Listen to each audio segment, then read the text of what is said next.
සුබ දවසක් ඔයාලට. ඔන්න ඉතින් හැමදාම ෂෝට් වීඩියෝ දාලා ඉන්නවා කියලා කියනවනේ. එහෙනම් ඉතින් අද දිග වීඩියෝ එකක් තියෙනවා ඔයාලට බලන්න. ඉතින් මේ වීඩියෝ එක මගේ ෆෝන් එකේ ගොඩක් දවස් ඉඳන් තිබ්බා. මේවත් ඉතින් මගේ ජීවිතයේ මෙමරිස් නේ ඩිලීට් කරන්නත් ලෝභ හිතෙනවා. ඒ නිසා ඉතින් මම වීඩියෝ එක අප්ලෝඩ් කරනවා. බලන්න කැමති නම් ස්කිප් කරලා බලන්න හොඳේ.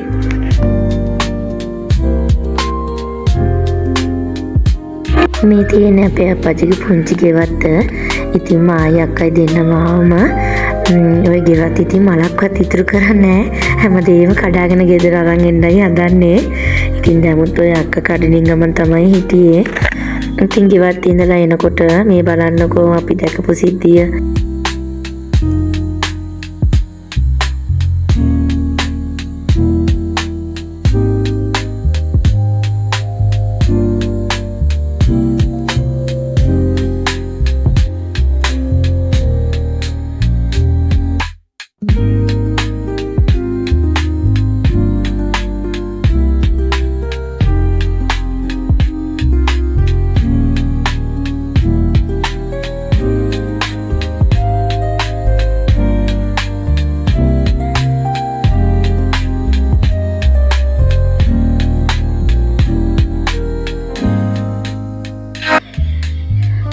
අපේ චූටි බබා හරිම ආසයි මේ බලු පැට්ටු එහෙම අල්ලන්න.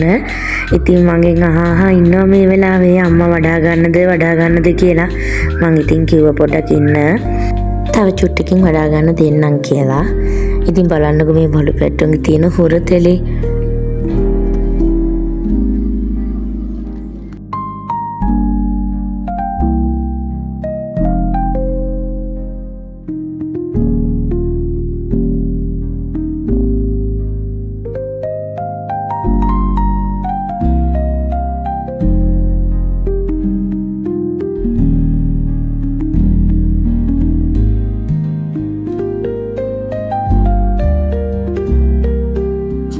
ඔන්න අපේ පුංචි සුරංගනාවි බලාපොරොත්තුෙන් හිටපු ආසම තැනට ආවා.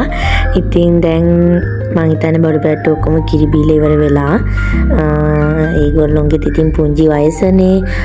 යාලා තාසා ඉතින් ඔය අරහෙ මෙහෙ දඟලලා සෙල්ලම් කර ඉන්නවා. ඉතින් ඒ වෙලාවේ අපේ බබා ගිහිල්ලා ඉතින් වඩා ගත්තා. අනේ මන් දන්නේ අපේ බබාට කාගේ පුරුද්දද කියලා. මම නම් හරිම බයයි. බල්ලෝ පූස ඔය කාලෙට එහෙම වඩා ගන්න. ඔය කාලේ විතර නෙමෙයි ලොකු නමත් වඩා ගන්න ආස නෑ. ඇත්තටම මම නම් බයයි. ඉතින් හරිම සතුටුයි අපේ ගෙදරට කවුරු හරි පූසෙක් එහෙම ආවත් ඉතින් අපේ බබාට කියලා තමයි මේ එළියට එහෙම දාගන්නේ. ඒකත් ඉතින් හොඳයි. ඉතින් ලොකු බබා නම් ඇත්තටම බයයි. මං වගේම තමයි. මේ වෙනකොට නම් වෙලාව කොහොමත් උදේ 11ට විතර වෙනවා. ඉතින් තාමත් ඉතින් ගොයන් කපන මැෂින් එක කුඹුරට ඇවිල්ලා නැහැ කියලා තමයි අප්පච්චි නම් කිව්වේ. ඒ නිසා ඉතින් නිකන් ඉන්නත් බෑනේ. මේ ඉන්නේ මගේ අයියා. ඉතින් මට ඉන්නේ ඉතින් අයියයි අක්කයි විතරයි. දෙන්නම ඉතින් මගේ පණ වගේ. මේ වෙලාවේ නම් ඉතින් අයියා පොඩි අසනීපකටත් එක්ක ඉන්නේ. දැන් නම් හොඳ වෙමින් පවතිනවා. ඒ ගැනත් ඉතින් සතුටුයි මට ගොඩක්ම.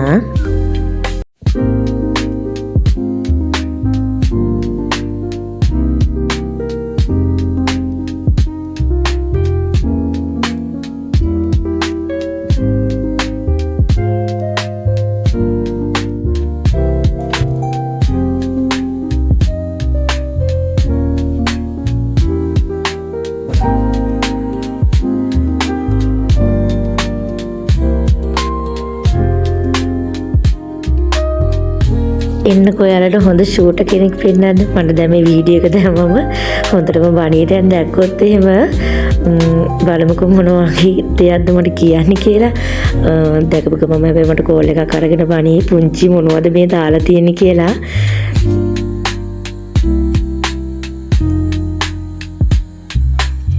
මේ ඉන්නේ මගේ අක්කා.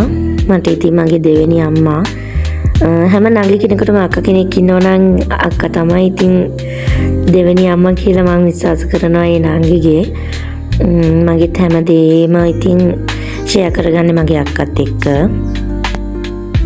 ඔන්න ඉතින් කුඹරට මැෂින් එක ආවා. ඒ ආවේ කීයටද කියලා ඔයාලා දන්නවද? දවල් හරියටම 2ට විතර. දවල් 2යි කියන්නේ බුත්තල පැත්තට නම් ඉන්නම අමාරු තාලක්.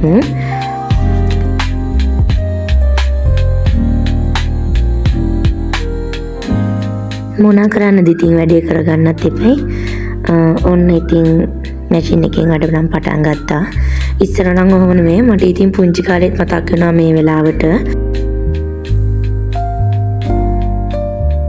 මේ වෙලාවේ නම් හරිම අපහසු ඉන්න අවුව නම් තදින්ම තිබුණා. ඉතින් ඔය තියෙන්නේ අයියාගේ කුඹුර.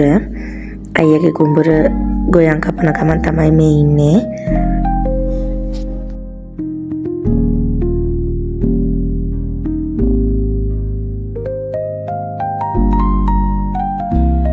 අනේ මන්ද මටත් හිතා ගන්න බෑ මම පුංචි කාලේ මේ හිටියද කියලා. ඒ තරම මට නම් මේ අවුව මේ පුරුදු නැති තරම්. දැන් ඉතින් ගොඩක් කල් වෙනවනේ අපි වැලිමුඩට ඇවිල්ලා. වැලිමුඩ කොහොමත් ඉතින් සීතලයිනේ.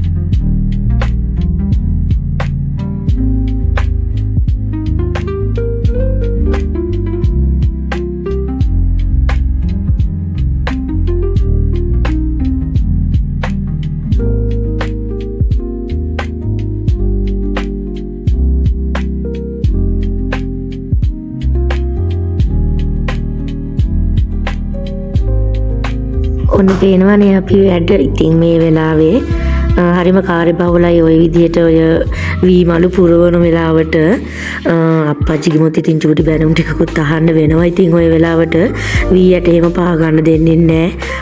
බිමට වැටෙන්න දෙන්නේ නැහැ. ඉතින් හරි පරිස්සමට තමයි ඒ දේවල් කරගන්න ඕනි අප්පච්චි ඉතින්. ඇත්ත තමයි ඉතින් එයාලා ගොඩක් දුක් මහන්සි වෙලා තමයි මේවා ඉතින් කරගෙන තියෙන්නේ. අපිට දායාද වශයෙන් දීලා තියෙන්නේ. ඉතින් ඒගොල්ලෝ එහෙම මහන්සි වෙච්ච හින්දානේ ඉතින් අපිත් දැනගන්න ඕනේ දේවල් රැකගෙන ඉන්න. ඉතින් මේ වෙලාවේ නම් මගේ කුඹුරත් කපලා ඉවරයි. බලන්නකො දැන් ගොයා කපන මැෂින් එක හරියට තොරණක් වගේ. මේ උදේ 7ට විතර මේ අනිත් පහවදා. ඉතින් අපි ඇවිල්ලා ඉන්නේ මාළු ගන්න වැවට. මේ ඉතින් අපේ වැව නෙමෙයි. අපි මේ වැවට ඉතින් ගෙදර ඉඳන් කිලෝමීටර් 5ක් විතර වාහනේ එන්න ඕනි ඉතින් මාළු ගන්න. මේ වැවේ තමයි මාළු ගොඩක් තියෙනවා කියලා කියන්නේ. ඒ නිසා තමයි තිස්සොත් අල්ලනවා. ඉතින් ඒ ආසාවට ඉතින් අපිත් එනවා ඉතින් මේ වැවටම.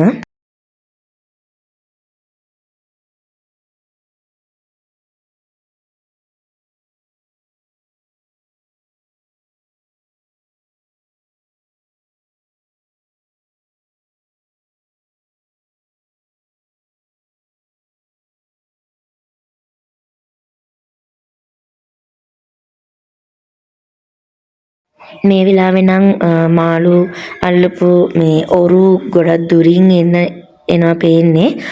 ඉතින් ලස්සන වයිබ් එකක් තියෙන නිසා අපි ඉතින් මේ වෙලාවේ මේ හරිය නැවතිලා ඉතින් ෆොටෝස් ටිකක් වීඩියෝ ටිකක් එහෙම ගත්තා.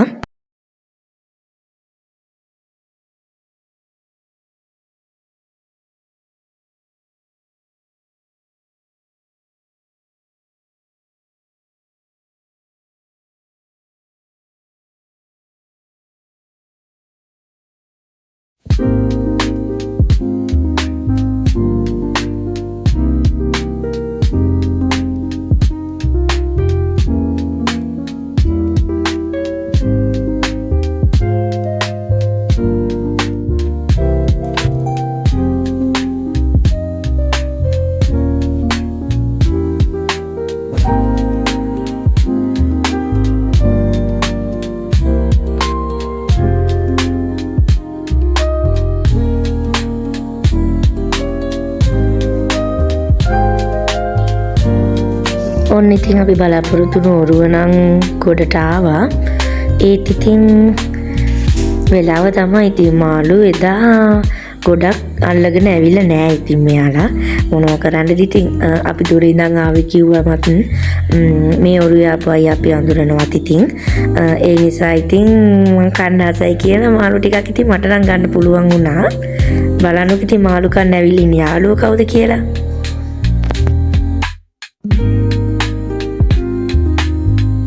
ඒත් ඉතින් එතන තිබු මාළු ටික අපිට මදි. අපි ඉතින් ගොඩක්නේ. ඒ නිසා අපි ටවුන් එකට ගිහින් ආපහු මාළුත් අරන් මේ මගේ මල්ලිගේ කඩේ ඉතින් එතනිමුත් පළතුරු තරගෙන ගෙදර ආවා. ඒනකොට බලන්නකෝ වෙලා තියෙන වැඩේ. හරිම අපරාධයක් ඉතින් මේ වෙලා තියෙන්නේ.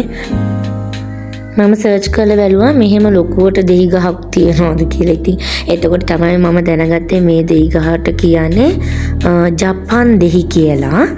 ඉතින් දෙහි කිරි ගොඩාක් බිම වැටිලා තිබ්බා. අපේ අයියා තමයි දැන් ඔය දෙහි කිරි ටික ඔක්කොම අහුලන්නේ. ඒකටම හරියන්නේ හැබැයි උදැල්ලකුත් තිබ්බා. ලොකු දිග මිටක් දාලා. ඉතින් ඒකෙන් පහසු වුණා අපිට දෙහි ටිකක් අහුල ගන්න. ඉතින් වීඩියෝ එක එන් කරන්න හදන්නේ. මගේ වීඩියෝ එක බලන ඔයාලට ගොඩාක් ස්තුතියි.